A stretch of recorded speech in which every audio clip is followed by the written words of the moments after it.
Hello everyone, आज मैं जो इस वीडियो में आपसे बात करना चाहता हूँ that is about difference between IELTS and PT. कौन सा इंपॉर्टेंट है? स्टूडेंट्स मेरे पास आते हैं और सभी स्टूडेंट्स के माइंड में जो बाहर जाना चाहते हैं कंफ्यूजन है कि आईएलटीएस करें कि पीटी करें, क्या करें।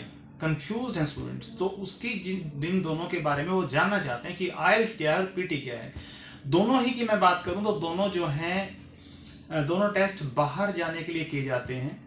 इंग्लिश के टेस्ट हैं दोनों इंग्लिश के टेस्ट हैं। एक की फुल फॉर्म है Pearson test of English, PTE, Pearson test of English. Second test is International English Language Testing System, IELTS, that is called IELTS. Clear? तो पहले ज़्यादातर हमारे इस एरिया में, मैं करनाल एरिया की बात करता हूँ, तो इस एरिया में ज़्यादातर आईएलटीएस ही करते थे और पुराना टेस्ट भी आईएलटीएस ही है और काफ़ी स्टूडेंट्स जो थे इसी को करते थे पहले। अब ज़्यादा फेमस जो है पीटी भी हो गया है। तो बच्चे कंफ्यूज होते हैं। अगर मान लो किसी बच्चे को कनाडा जाना है, अगर हम बात करते हैं कनाडा की, अगर किसी बच्चे को कनाडा जाना है और वो ये सोचता है कि मैं आईएलटीएस करूं कि पीटी करूं, उसको उस बात को देखते हुए मैं आपको कहना चाहूँगा उसको सिर्फ और सिर्फ आईएलटीएस ही करनी चाहिए। कारण क्या है कि आईएलटीएस ही करनी चाहिए और पीटी क्यों नहीं करनी चाहिए? क्योंकि एसडीएस में जो फाइल जाती है, जो अच्छी फाइलें जाती, जो अच्छी कैटेगरी एम्बेसी ने बनाई है, कैनेडियन एम्बेसी ने बनाई है, उसके लिए आपको आईएलटीएस होनी जरूरी है। और दूसरी कैटेगरी जेनरिक कैटेगरी जिसमें कि सभी फाइल लगा सकते हैं, उसमें तो आप आईएलटीएस और पीटी से भी फाइल लगा सकते हो, लेकिन प्रेफरेंस जो है वो पहले आईएलटीएस वालों को दी जाती है। तो जो कनाडा जाना चाहते हैं अपने माइंड में समझें, जिसको कनाडा जाना है वो सिर्फ और सिर्फ आईएलटीएस का टेस्ट दे, आईएलटीएस ही करे, उसको आईएलटीएस में 6 ईच ही लेना चाहिए। ठीक है जी। और उसके बाद जो है, अगर स्टूडेंट जाना चाहता है ऑस्ट्रेलिया तो वो पीटी भी कर सकता है, आईएलटीएस भी कर सकता है। मान लो किसी ने आईएलटीएस की है तो वो ऑस्ट्रेलिया भी जा सकता है, न्यूजीलैंड भी जा सकता है, हर कंट्री में जा सकता है। लेकिन पीटी के लिए ज़्यादा प्रेफरेबल जो है, अगर पीटी है तो वो ऑस्ट्रेलिया में या न्यूजीलैंड में ही जा सकता है। हालांकि फाइलें तो यूके में भी लग सकती हैं, लेकिन ज़्यादातर यूके में फाइल लग सकती है। उसके लिए टेस्ट भी बना हुआ है, पीटी यूकेवीआई के लिए और आईएलटीएस यूकेवीआई के लिए भी है। ठीक है।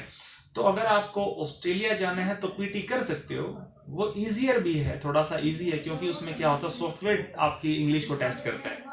तो सॉफ्टवेयर जो है काफ़ी सारी चीज़ें नहीं नोटिस कर सकता और वो थोड़ा जल्दी हो जाता है। लेकिन कनाडा जाना है तो आईएलटीएस करनी पड़ेगी, तो थोड़ी सी चाहे मुश्किल भी हो। मैं अपना पॉइंट ऑफ व्यू रख रहा हूँ। स्टूडेंट को जिसको इंग्लिश आती है दोनों टेस्ट ईजी हैं उसके लिए। जिसको इंग्लिश आती है, इंग्लिश मीडियम स्टूडेंट है, दोनों ईजी हैं। लेकिन अगर थोड़ा सा मान लो विलेज बैकग्राउंड के स्टूडेंट हैं तो उनके लिए थोड़ा वो रट्टे वाली चीज़ें वो रट सकता है, टेम्पलेट्स वगैरह उसमें करके वो पीटी इजीली कर सकता है। ठीक है जी। फीस की अगर हम बात करते हैं तो दोनों की जो टेस्ट फीस है वो तकरीबन फ़र्क तो है, 2000 का फ़र्क है। पीटी की जो फीस है वो 2000 कम पड़ती है, वाउचर वगैरह से जो कंसल्टेंट जिनके पास होता है वो कम कर देते हैं। ऑनलाइन अगर आप देखते हो तो दोनों की फीस सिमिलर है, लेकिन अगर आपने वाउचर ले रखे हैं तो वाउचर फीस थोड़ी सी कम आती है, 2000 का डिफरेंस उसमें आ जाता है। और रिजल्ट भी जो है आपका जल्दी आता है, पीटी का 2 डेज में रिजल्ट आ जाता है। आईएलटीएस का जो रिजल्ट है वो 13 डेज में आ जाता है। कि डेट्स जो है पीटी की वो इजीली अवेलेबल होती हैं, मतलब उसमें जो मंथ की जो आईएलटीएस की डेट है वो 4 ही होती हैं, 4 टेस्ट होते हैं, 3 सैटरडे होते हैं और एक थर्सडे होता है। और उसकी जो डेट्स हैं वो हर दिन है, वो आपको बुक करनी पड़ेंगी।